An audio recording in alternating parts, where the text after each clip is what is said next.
to have this opportunity to have this close conversation with you. I think I'm going to get my phone. There are some questions some of my leaders will want to. How did it start, Apostle? Zaria. Not London. You didn't come from London. You didn't come from, not even Lagos. If anybody would have thought that a global ministry will emerge, maybe we'll have connected it to some of the biggest places, Lagos, some of the biggest ministry connections.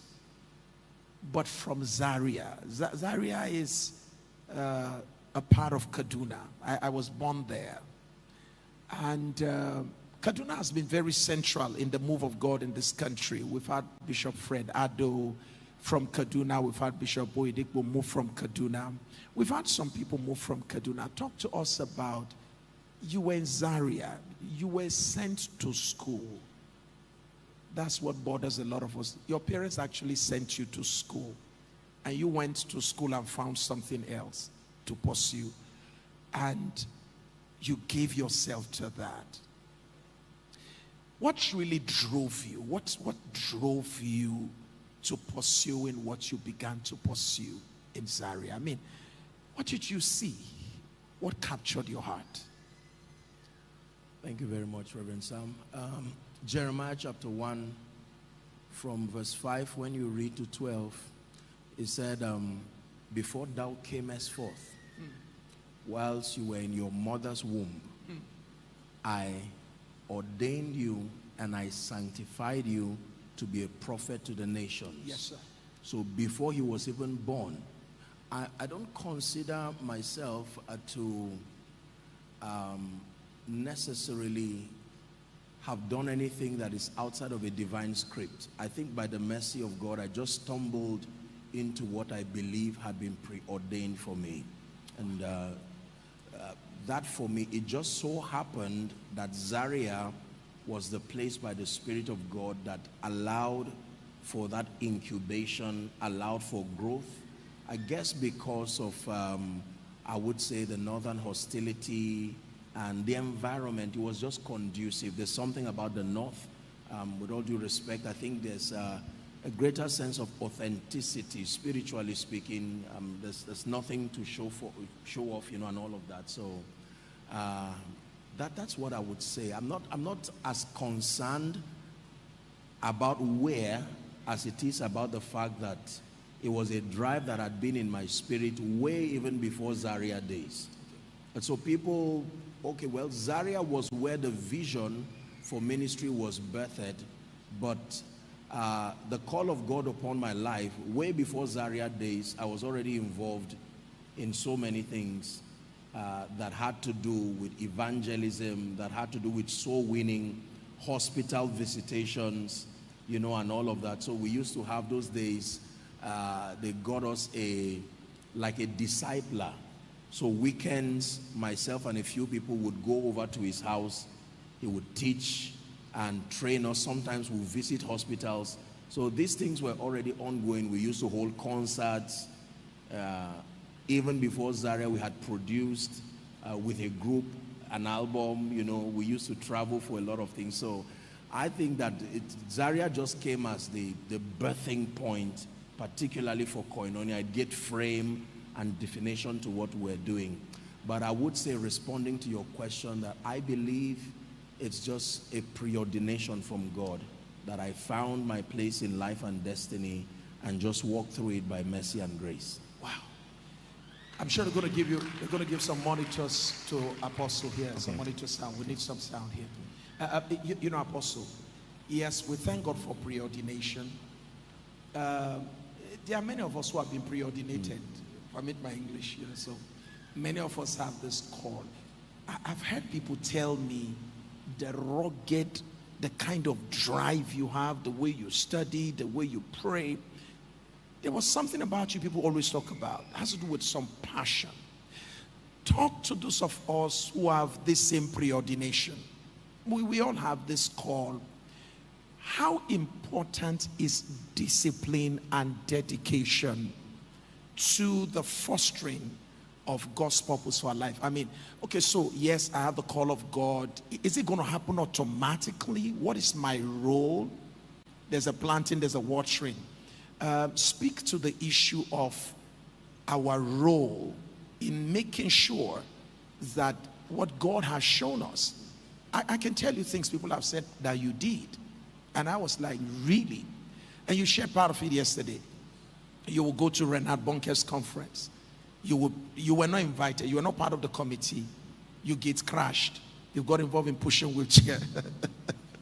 So talk to us about this, the place of drive, dedication, the place of discipline. Talk to us about that. In truth, it's a very uncomfortable conversation, but I think it's a very important one.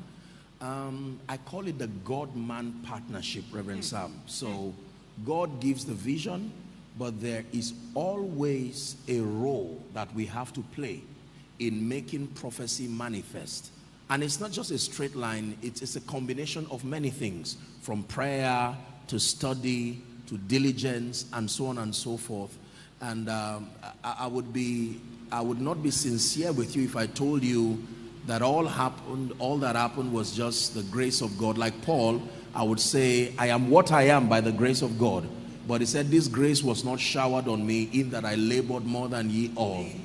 Yeah, so I will tell you a few things. The place of prayer, the discipline of prayer, consistent prayer, the discipline of learning the word. Remember those times, my money was largely spent, didn't have much of it, but it was spent buying books. I was always at the library getting books, Christian cassettes, you know, and all of that. Then we used to have the rechargeable lantern, you know, rechargeable lantern. I think it just came out. I remember I was so happy to have a torchlight that now had, you know, a place where you can slot in a cassette. So it was, and I explored across different ministries. You see, I didn't limit myself to just one ministry. In fact, the first time I encountered Benny Hinn, for an example, you know, the video, yes, it was at a studio in Jos. We went to do something, and then I sat there for a moment. You know, it was late into the night, and then I'm watching this man, and I'm seeing miracles on miracles, and I'm saying, who is this? You know, got the name, and the next thing, I got every material I could find. Every material. They didn't have much, but I could get everything, you know, everything I found, I devoured it. I learned. I used to go to cafes. They didn't have much, so I would spend a night vigil. There's what they call overnight browsing, and so that's what I would do. Some people know that. Oh, they do. So I would stay overnight and, you know, just browse, get this floppy disk and get materials, download materials, and then go back and study. I had a lot of Bibles, concordances. It was a huge sacrifice, but I would say the discipline of prayer, the discipline of study, and then the sheer determination to become all that I found from Scripture that I could become. Everything God said I could become, I believed it. I really did. I believed it. And I learned early the responsibility dimension of becoming anything. So for me, I knew that my destiny was not in anybody's hands, and I needed to lay hold of it and to press to push. So I would say, in summary, these were some of the disciplines. Prayer, particularly the spiritual investments. We didn't have so much to do. I wasn't involved in so many extracurricular activities, movies and the rest. In fact, those times it was 0 movies, 0 visitations. They didn't have anything. You see, if it's not school, then it's just study and that's it. And I think that, again, the growth was enhanced because there were people we were always teaching. Okay. So there were people, so as you build people generally, you answer questions and all of that. That helped to strengthen our convictions because they looked up to us in various ways, and so we needed to always be, you know, at the cutting edge of what we believed God was doing. Wow. Yeah. You kept repeating, I didn't have much, but you were talking about buying books. You didn't have much. Reverend Sam, it was a lot of sacrifice. It came, I remember those days, so I used to have, there were no phones yet. So it was just phone booth, you know. You buy a card and then there were points where you slot it. So there was nothing like phones as we know it now. What I would do was to write on pieces of papers books that I would buy. I would set it as a goal and put that, so as people blessed me, opportunities came, you know, whatever money came my way, I would just head straight to a Christian bookstore just to get these materials to, you know, just edify myself. I was all about growth. I knew early enough, I think it was a book by, was it Bill Johnson, The Supernatural Power of a Transformed Mind. And I learned that if I invested in transforming my mentality like I taught earlier on, every other thing would come. So I wasn't particularly interested in things like wealth or fame or notoriety, as it was about growth. Growth for me was the focus. And I knew that if I contended for growth, every other thing that should come with growth will eventually, you know, follow through. So the power of focus, yes, how important is, you seem very, very focused. You're very focused. My little interaction with you, you're very principled and you're very focused. How important is focus in the evolution of a leader, a pastor, whoever want to become? How important is focus? Reverend Sam, you cannot overestimate the power of focus. Focus is as powerful as vision. In fact, it is what drives vision until it fully delivers. It says, this one thing I do. There should always be one thing. There are many things, but there must be one thing. If a pilot is to fly to 3 cities, he would start with 1 city. The goal on paper would be 3 cities, but upon execution, it will be 1 place at a time. And vision is very powerful because focus, for instance, gives you the legitimacy to say no to many things. Wow. When you lack focus, you will not have the legitimacy to say no to so many things. So focus prunes your desires. It helps to aggregate your strength so that you invest it in achieving a common goal. And I think that, honestly, it's at this point I can say it was the grace of God. The grace to be doggedly focused. And I think not knowing too many things can help a man to be focused. Wow. I think that the versatility of useless knowledge can distract your mind. Wow. This is one problem, particularly, you know, with the internet age. It provides so many information, so something is conflicting, something you are learning, somebody gives a health idea, another person is counteracting it, and eventually you don't know what to believe again. You see someone say eat eggs, someone say don't eat eggs, you will die. And then so once you know all of those things. So we didn't have so much access to knowledge. You needed to go for the knowledge you wanted. You get the idea. So it wasn't knowledge flashing at your face. You needed to look for it. So it gave you the liberty to look for useful knowledge. And it helped to guide, yes, wow, you know, to guide the focus. Apostle, we have quite a number of us who have a great call of God on our lives, and we have great assignments to carry out. But we've had mistakes, we've had missteps, we've taken wrong steps, taken wrong turns. And some are still wallowing in the memories of past failures, past disappointments. Like Moses, some have since run away. They've run away from the assignment, so to say, that God had called them to. Because like Moses, we made some mistakes, failures, could be moral, it could be anyhow. What do we do you were talking about cybernetics. Yes. What do we do to find our way back? Can God still use us after a lot of failures, mistakes? Is there any hope for a pastor who had missed his way before? What is the hope? How can we come back? Absolutely. I think we can learn from the story of the prodigal son. The story of the prodigal son is a very profound story, Reverend Sam, because it shows how to go from grace to grass. Then it shows how to go from grass to grace.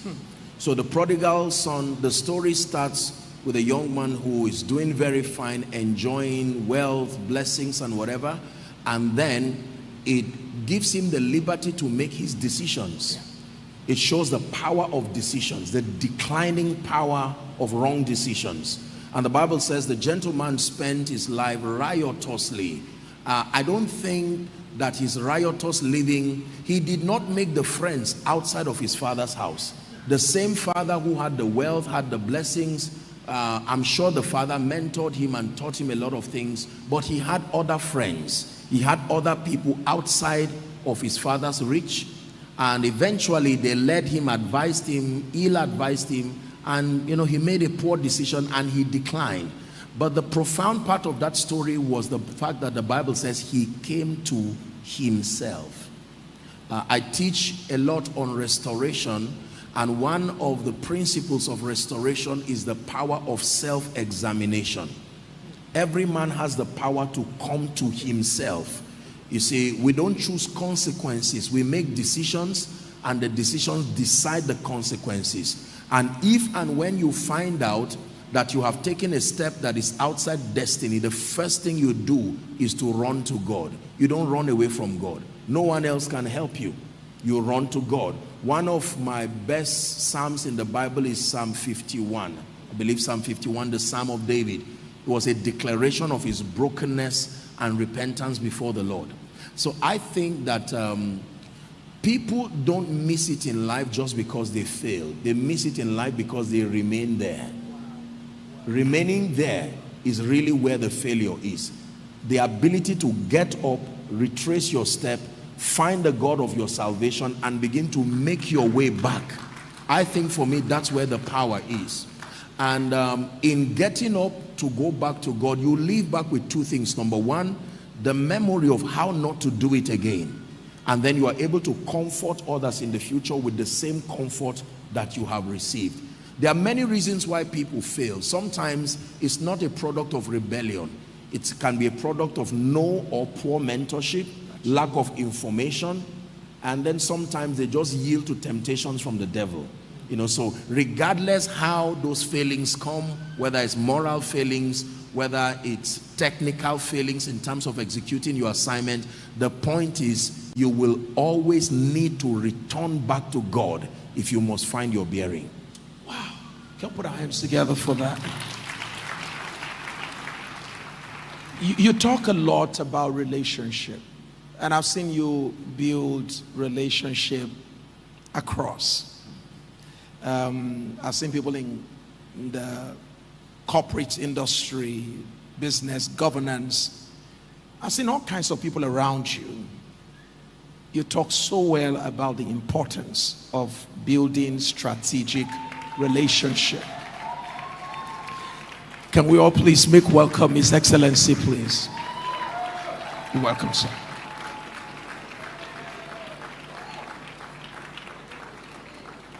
Thank you, sir. So you talk about building strategic relationships. And like I said, I've seen around you, I've seen people who are business owners, CEOs. I've seen people who are in government. I see that you mentor a lot of these people, and for whatever reason, I see that you are able to build relationship across board, and you are so non-judgmental. I think it makes it easier for people to come around you. Talk to me about building strategic relationship for those of us who are pastors, who are leaders, business owners, those who are involved in governance. How important is building strategic relationship in this 21st century? This is a very powerful question, and it's an important issue, Reverend Sam. I think that for relationships, the first way to build relationships is to build yourself. It's the greatest gift you can bring to any relationship. To build yourself. To build yourself. The gift of transformation, the gift of preparedness. is one of the greatest blessings you can bring to any kind of relationship. Marital, love relationships, business relationships, because you are giving of who you are before you give of what you carry. You see, so most people are not able to build relationships, not because they lack the technical know-how. They are not just good people. They've not. So when I talk of being valuable, there are two things I look at. Number one is being virtuous, a person of character. Then number two, having your technical or transactable skills. Okay. So in my world, when you say you are valuable, I don't look at your technical skills. I look at who you are in terms of your character first. Then I look at your transactable skill. One of the most visible expressions of God's glory in the Bible is his goodness. And one of the greatest keys I have found out in building relationships is to be a good person. And Reverend Sam, being a good person is an aggregate of many things. It means you have to be thoughtful, you have to be kind, and you have to be compassionate. When you say someone is good, it means you are thoughtful, you are kind, and you are compassionate. It's impossible to say you are good if you are not thoughtful, you're not compassionate, and you're not kind. So in dealing with people, you spoke about being not judgmental. The truth is that I love Jesus and I love people genuinely. I see. When you love people genuinely, you are able to navigate through their limitations. You are able to see from an eagle's view the motivation behind the things they do, good or bad. And sometimes it gives you the staying power, the strength to overlook certain things. Yes. If someone can act foolishly, but he's responding to ignorance, he's not a wicked person. You know, and so on and so forth. So in dealing with people, I seek the greater good of everyone who comes around me. My position for people is always to have their best interest. And if I do give them an investment of my time, my emotional space, and they abuse it consistently, I would love them and respect them, but I'll create a distance that allows me respect. They have a right to keep to their value system, but if it's inconsistent with where I'm going, I don't let it become a distraction. But fighting, tearing down, it's not something that it's not a part of me at all. And honestly speaking, you don't find me gossiping about people, saying whatever. I talk about people, but not to smear them, not to destroy them, not at all. I give people the benefit of doubt. And I think the idea is to love people. My name means the way to love. And it's a good name. And I try to live up to it, just to love people sincerely. And when people don't get it right, I'm not too quick to point fingers. I try to look what would have been the motivation behind this. And then one of the keys, again, in maintaining relationships is honor. His Excellency just stepped in. It's my first time seeing him. God bless you, and we honor you, sir. But we all stood up to honor him in that capacity. Honor, I define, is the discerning, the celebrating, and the rewarding of men for their distinctive difference, for their uniqueness, and for their value. And it's a powerful law. It's changed my life. And you cannot build relationships if you do not understand honor. When you trivialize people's sacrifices and when you make it all about you. But I'll be honest with you, I also had to study on building relationships. As far back as 2004, 2005, I took a comprehensive study on Dale Carnegie's books, How to Win Friends and Influence People. And one of the things I learned from that material as far back then is always focus on people's needs, not your needs. When you become selfless, when you become intentional about helping people meet their needs, you find out that you are planting a seed that becomes a harvest to you. So when it becomes all about you, you use people, all about you, when you are around people, it's all about you. You can't build friends that way. You must become an active contributor to the growth of that relationship. So this has been some of the principles that I've used. I hope that did justice. But you know, I see them. I see, we've been in meetings together in some places, and I've literally watched how you relate, and I must say that everything you said reflects what you do. Before we leave, you are in a position where you lead a great global organization, Koinonia, and you're doing amazing things in the United Kingdom, in Canada, and I'm privileged to interact with some of the people there, and it takes a lot. I've been with you in Manchester to see what happened there. It takes a lot to bring all of that together. What are some of the qualities that a leader needs? And I see people working, and they do so joyfully.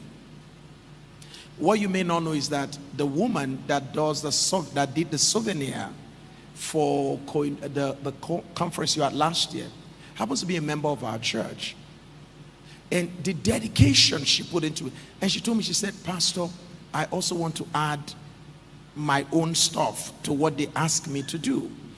What is it about you and what you want to say to leaders? What are the qualities that we need to possess as leaders in order to be able to galvanize people together to pursue a common cause? What is that thing a leader needs to know? What is that thing a leader needs to do and even be in order to be able to influence people in that manner?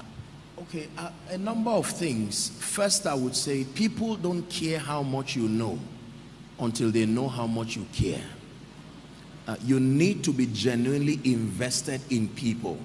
And it's a culture that have sold to our people, you know, across all our expressions. I love them genuinely. I care about people.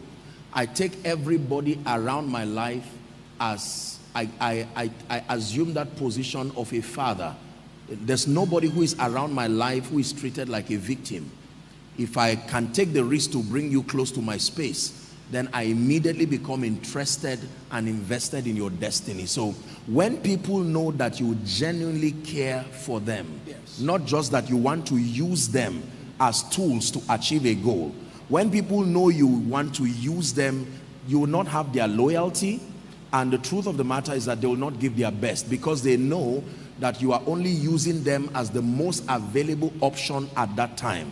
I am a builder. This is what I do for a living. I build people. I build destinies. And so God has given me the unique grace to harness. I can see potential in people and take the risk of investing into the people until they are built to become people of capacity. And so I think it's one thing that has helped that every leader must have. I define leadership as the ability to harness and to coordinate human and material resources so as to meet a common goal. Yes. One, it's an ability. Number two, you must be able to harness, meaning to see potentials. Two, to coordinate, to aggregate together so that it produces profit. And then number three, a common goal. You must cast a vision before the people that unifies the people. It is vision that unifies people, not sentiments. If you cannot give them a vision that is greater than their sentiments, you will find a divided people. And then you must be the first model of your convictions. It is one of the greatest ways to lead. So if you tell people fast, lead the way. If you tell people give, lead the way. If you tell people love God, lead the way. If you tell people show honor, lead the way. People will watch you and see that you are a testament of your convictions before they follow suit. And I think it's one area leaders fail. They put the rules and then they think the rules don't apply to them. Every rule you put forth as a leader, it applies to you first. In fact, it should be stricter on you because you become the model for the people to follow. Wow. Okay. Thank you so much. You know, I'll still have to bring you another time again. I want to dig deep again into some other thoughts that I think can shape minds and help us develop quality leaders. Because imagine what will happen if we have more of Apostle Joshua Selmans across the country, and one is happening in Lagos, another one in Jos. Just imagine what will happen in this country. It is absolutely true that everything rises and falls on what? Leadership. Everything rises and falls on leadership. And from what Apostle have just shared with us, for all of you who are graduates, who are leaving here today, there's something I wanted to take away from this conversation. He kept repeating, I care for the people. You cannot lead well if you are disconnected from the people you lead. By the way, is there leadership if you're not in relationship with the people? And how qualitative is your leadership if you don't care about the people that you seem to be given an opportunity to lead? So as we leave here today, I hope we all leave with the determination to provide care for the people that we lead. I love the construct in terms of his concept of what leadership is. First of all, it talks about your ability to be able to harness, all right, potentials, and you are able to use this potential to accomplish common goal.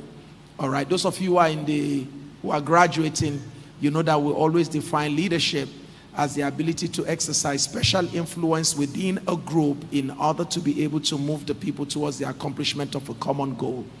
I hope that adds to your definition. Would you help me appreciate Apostle Selman? Thank you so much, sir. Thank you. Thank you.